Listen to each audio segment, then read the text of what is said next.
ফেসবুকে একটা নিউজ দেখলাম, ব্রুনাইয়ে এক মেয়ে পরকীয়া করছে। তো তার শাস্তি হলো একটা বড় ড্রামের মধ্যে অনেকগুলি আইস দিছে, বরফ, জমানো বরফ দিয়ে ওই ওই ড্রামের মধ্যে মেয়েটারে ডুবাই দিছে। এর কারণ হলো সে পরপুরুষের সাথে বেডে যায়, তার যেটাই করুক সে করছে। এটা নাকি তাদের সরিয়া হয়নি। বেশ কিছু দিন আগে আমি আরেকটা নিউজ করছিলাম, ব্রুনাইয়ের রাজার অনেকগুলি বউ, সেটা হইতে পারে 100টার মতো বা তারও কম, কিন্তু একের অধিক বউ হচ্ছে ব্রুনাইয়ের রাজা।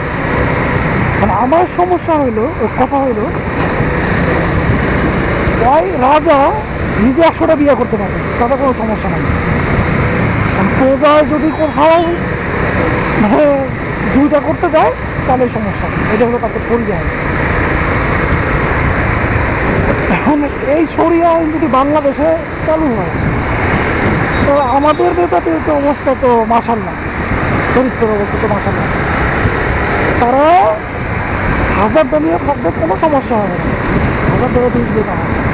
কিন্তু প্রজায় যদি একটা করে তাহলে অবস্থা খারাপ আছে। তো এই ধরনের ফাকিং সরিয়া আইন আমি আমার দেশে চাই।